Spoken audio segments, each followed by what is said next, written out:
This is Autoblog. For over 15 years, our team has covered the auto industry. You can find more of our content at autoblog.com. But here on the Autoblog Show, each episode features our favorite videos of the hottest new cars from all over the world. This is what moves us.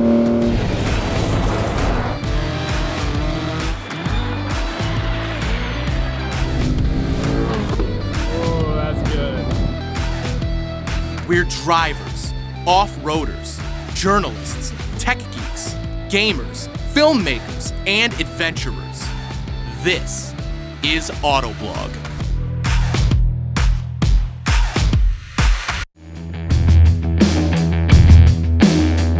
On this episode of the Autoblog Show, Ken Block himself takes our producer Alex Malburg for a ride in his Hoonitruck. But first, what happens when you train like an F1 driver for a month? Senior Producer Chris McGraw gives up any semblance of a social life to find out if a regular guy could handle it. So in an attempt to stave off my ever-approaching midlife crisis, I decided to see if an average 30-year-old guy can diet and exercise like an F1 driver for 30 days.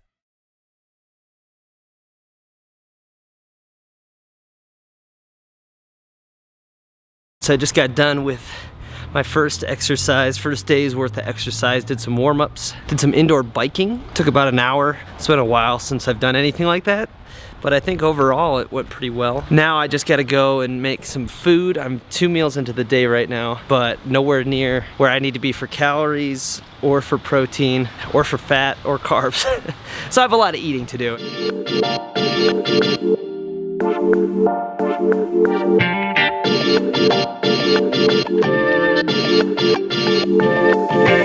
One of the things you don't notice while watching F1 on the weekends is how incredibly fit these drivers are. All my life I've been a fairly fit guy, but with 30 quickly approaching, I found myself falling out of shape and at the heaviest weight of my life. So in an attempt to stave off my ever-approaching midlife crisis, I decided to see if an average 30-year-old guy can diet and exercise like an F1 driver for 30 days. The first thing I did was reach out to professional strength and conditioning coach Alex Stott, who, in addition to consulting for McLaren and Porsche, has worked with Formula 1 and IndyCar drivers Alex Rossi, Max Chilton, and Daniel Kvyat. Surprisingly, he agreed to coach me.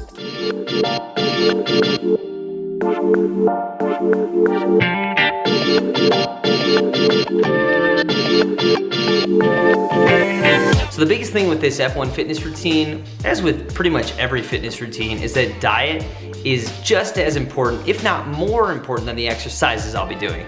For this training, my coach has me focusing on what fitness buffs like to call macros, which is just short for macronutrients. I'll be eating 2,100 calories a day, and that's gonna be 130 grams of protein, 65 grams of fat, and 270 grams of carbohydrates, which is a lot more than I'm used to. I'm gonna have no added sugar, no alcohol, and no cheat days during this entire 30-day process. So what does all that look like? For breakfast, I usually have a bowl of oatmeal and a couple eggs, with a few cups of black coffee and 32 ounces of unsweetened iced tea. After my morning workout, I down a protein shake, and for lunch and dinner, I usually have some kind of chicken dish, whether that is plain old chicken breast or a chicken wrap along with some brown rice or whole grain toast to get my carbs in. I'm supposed to aim for 2 liters of water intake a day, which won't be a problem, as well as 5 servings of fruits and vegetables and 3 helpings of fish per week. The food itself is pretty crucial, but the most important tool to help me hit all of my macros is this. It's a kitchen scale, and it can be measured down to the 1/8 of an ounce or in grams, which allows me to know exactly what I'm putting in my body. As far as the exercises go, a lot of it revolves around cardio and core exercises, with 2 days of strength training peppered in. A typical week looks like this. Monday is an easy cardio day, with an hour-long run or bike ride. Tuesday is a strength training day, with 3 different circuits followed by a neck exercise. Wednesday is cardio interval training. While you can do these running or biking, I like to use one of my favorite machines at the gym, the rowing machine. Thursday is another strength day, focusing on legs, chest, shoulders, and core. Friday is a recovery day filled with stretching, while Saturday is my long run day. Sunday is my rest day. So I just got done with my 3rd workout of the week. Yesterday was my first weightlifting workout. let me tell you how I felt when I woke up this morning. Not great. I was sore, and that, you know, meant that I wasn't lazy yesterday, which I have been for like the last 3 or 4 years. But man, I was so sore when I woke up. Coach Stott gave me some options today. It was either run, bike, or row. So I decided to do rowing, which was tough. It was difficult, but it was upper body. I haven't done any upper body yet. I averaged hovering around 160 to 165 beats per minute. The higher intensity stuff, definitely more difficult. Just did my ab stuff. Oh, gosh, I want to die. I want to die right now. I feel like death. I'm gonna go home and just lie in the fetal position on my bed for a while. All right, so far I'm a little ways into my run. That's gonna be 90 minutes total today. I think I'm only like a third of the way in. Feeling pretty good. I'm not going very fast at all. It's supposed to be like a light run. Ran through a bit of rain. Now I'm running along the river here. And yeah, feel good. The sun's about to come out, which I was hoping wouldn't happen. Oh well. Halfway done. 45, 46, 47 minutes, somewhere around there. Yeah, still a ways away from home, obviously. For this, I just decided to really just take it easy, try to enjoy the run, especially since it's 90 minutes long, and not really worry about my pace. My app is telling me like what my pace is at. It's not good, but I don't know, I need to stop thinking that way, that like a certain pace is good. The fact that I'm not on the couch right now, that's good, so who cares what my pace is at? After a whole week of strictly sticking to the schedule of dieting and exercise, I was sore but proud. And I have to say, I was a bit surprised when I hopped on the scale Monday morning. All right, Monday morning is here. Monday morning is here. I have finished my first week of the F1 training program. I'm super pumped because I just did my first weigh-in since this started. My coach recommended me not weigh myself every day because with fluctuations in hydration and you know, you're eating day to day, you can actually gain weight during the week, but overall have a loss. So what do? I wake up, let the dog out, go to the bathroom, and weigh myself on Monday mornings. That's what I do every Monday morning. That way I'm consistent. I don't do it after breakfast because then I'll have food in my stomach. I don't, you know, drink a ton of water beforehand because I don't have that weight in my stomach. I want it to be super consistent and accurate as possible. And when I stepped on the scale today, I was 4.8 pounds lighter than I was last Monday morning. Super pumped. 1 week, almost 5 pounds lost. My rest day was yesterday. Day before that, as you saw, was the 90-minute run. I'm still pretty sore from the 90-minute run, but I also have to do a 60-minute run or bike today. It is pouring out right now. Rest day went pretty well. I went for a short hike and did some bouldering outside. What a great rest day. The thing about rest days, you don't have to work out. You still have to pay attention to what you're eating. There are no cheat days here, because if I had a cheat day, I'd probably eat like 5,000 calories and gain all that weight back. I am very, very excited, anxious to see what this will look like in another week, and another week, and another week. They say that habits form after like 3 weeks. So if I could keep it a habit to work out and eat healthy like this, that would be awesome. All right. Wow, I look ridiculous in this outfit, but that's what happens when you start running when it's 38 degrees and raining out. Yeah, it's like end of May and it's that gross out. Feet are soaked. And I'm like not that far into my run. Probably around halfway. I'm supposed to do 45 to 60 minutes, super easy. I gotta be honest with you, I don't know if any run for me is super easy lately, but you know, I'm giving it a try. I'm still pretty motivated from the 5 pounds that I've lost already. Yes, that is snow in the mountains behind me. It is May 21st and it snowed last night. Fun stuff. Just got done with my first weight session of my second week of training. It sucked a little bit. I added 10 pounds to the deadlift, added another 10 pounds to the Romanian dumbbell deadlift, and worst of all though was the ab work, which for some reason my balance was not great today. My legs are tired, my abs are tired, my back is tired, my arms are tired, everything's tired. All right, doing something a little different for my cardio today. Instead of running hills around Golden, I'm hiking up a 14er. This is Quandary Peak, and currently I am sitting at, let's see, right about 12,000 feet. It's a gorgeous day. Just take a look. 2,000 feet to go. All right, I made it. It's the top of my first 14er, Quandary. It is gorgeous up here. So nice. Check out some of these views.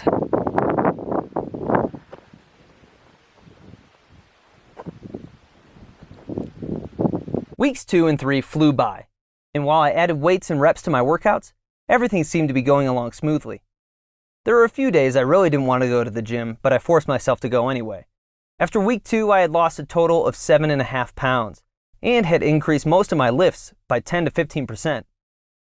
By the end of week 3, I was down another pound, but at this point, how I was feeling was more important than the number on the scale.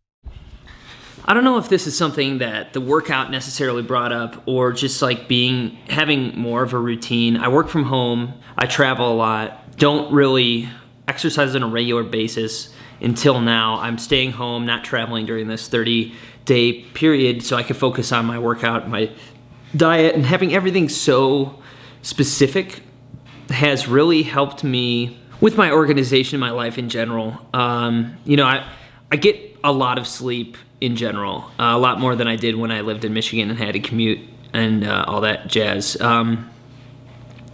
But now that I'm like working out and eating a lot more than I usually do, I have been getting a lot more sleep, like 8 or 9 hours a night, which is really awesome. I've been drinking a lot more water just because I'm like more conscious of it, like a gallon a day at least.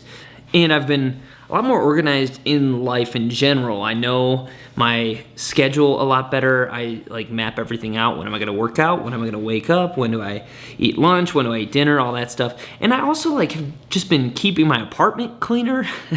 I don't know if that's a side effect or just, randomness to this whole thing, but it's definitely a benefit.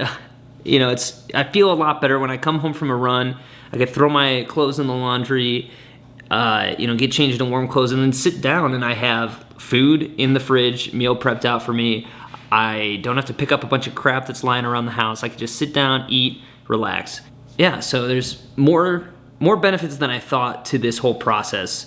Not only the physical benefits, but there's like this kind of mental benefit of organization and relaxation, and I'm not really tired anymore either.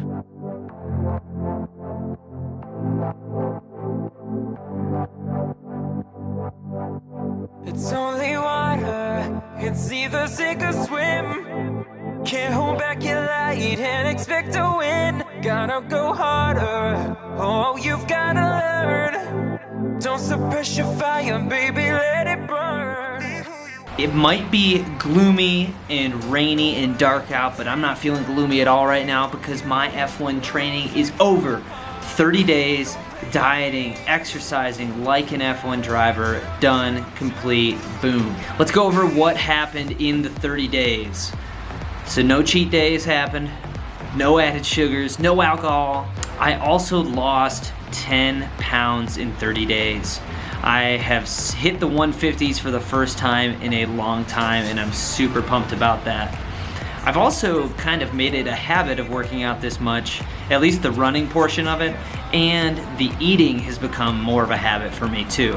My strength gains, it doesn't matter if you lose weight, if you lose all of your strength in the process, you need a lot of strength going around those tracks. I'm happy to say that my strength gains are anywhere between 15 to 20% depending on what workout I'm doing. I lost like 1.5 to 2 inches on my waist. Need to buy new pants now. I really wish I hadn't bought new blue jeans before this started. I bought some like a week before because I'm stupid. So now I gotta go out and buy some new jeans.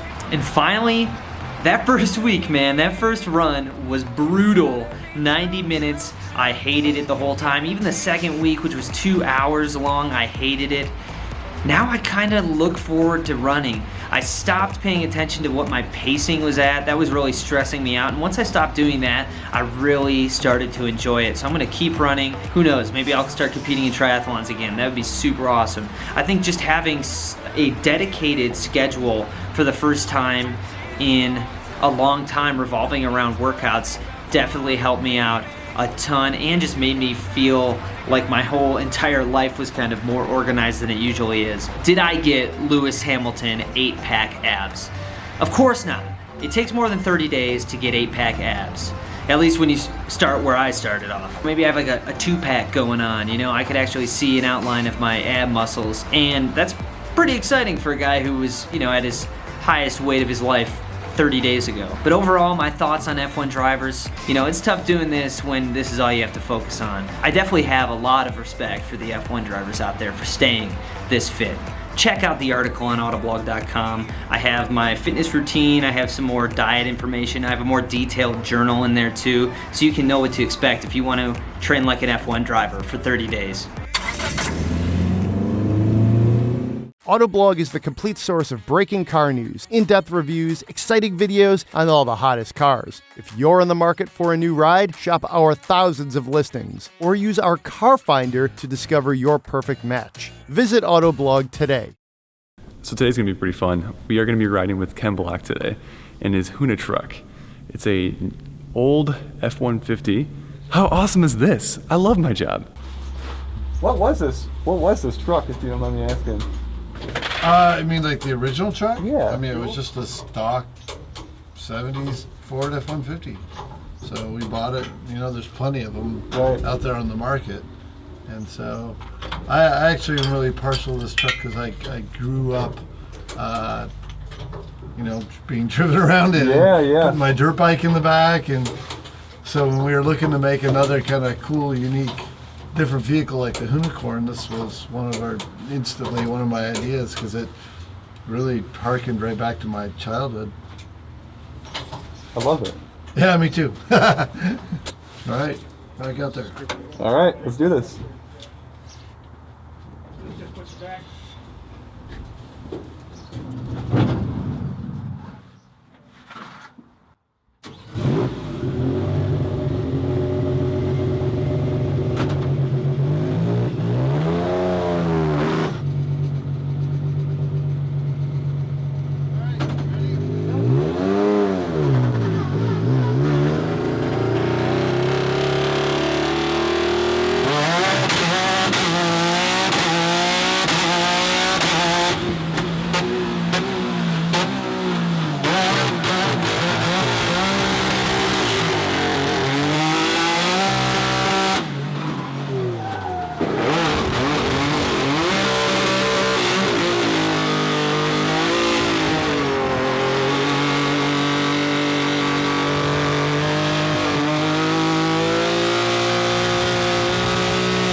very much, man. Appreciate it.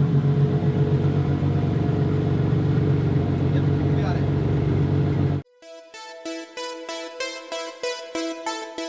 You're watching the Autoblog Show.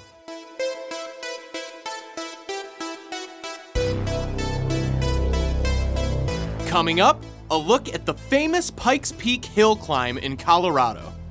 Every year, teams of talented drivers race to the clouds up the nation's second highest road, competing for the best time possible.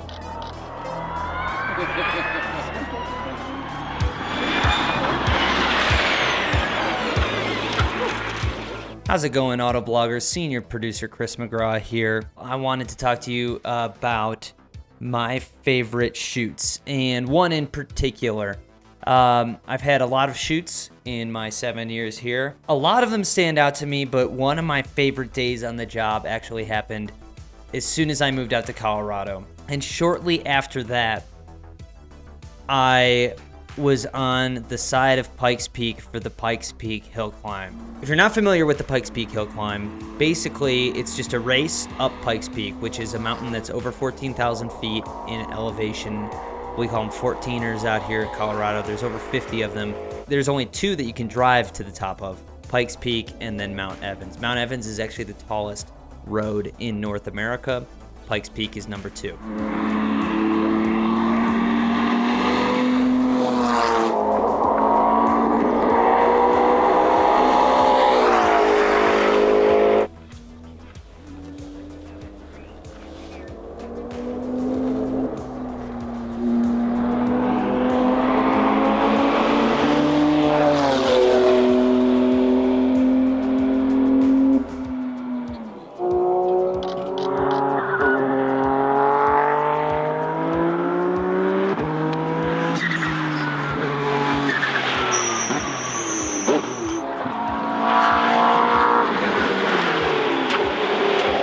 In 2018, Volkswagen had their electric race car, the ID.R, there. And so they invited me out to Colorado Springs for some of the pre-race laps. So they get to do a couple of runs up the hill as practice.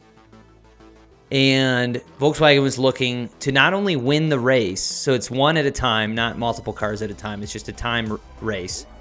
Volkswagen was looking not only to win the race, but to beat the overall record. Up until 2018, no one had ever made it up the mountain in less than 8 minutes. So they were trying to beat this 8-minute mark.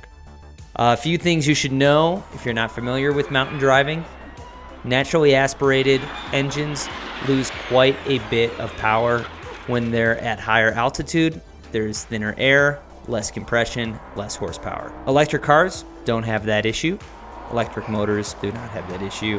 And then turbo and superchargers can mitigate some of that horsepower loss, but not completely. So by bringing an electric car, Volkswagen was fairly confident in breaking that record.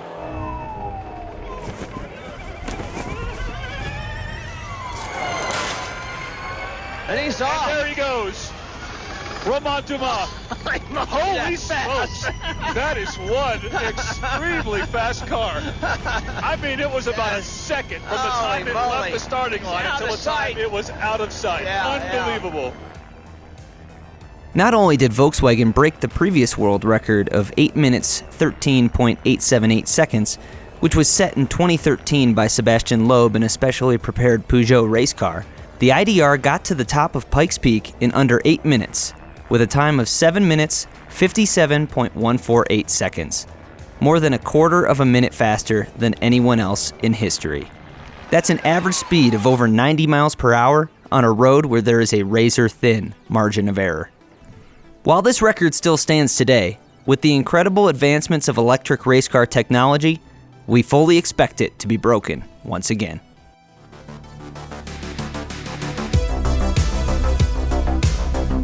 Thanks for watching, and we hope you enjoyed this episode of the Autoblog Show. For a lot more of our content, check us out at autoblog.com, where you can find the latest reviews and news on all of your favorite cars.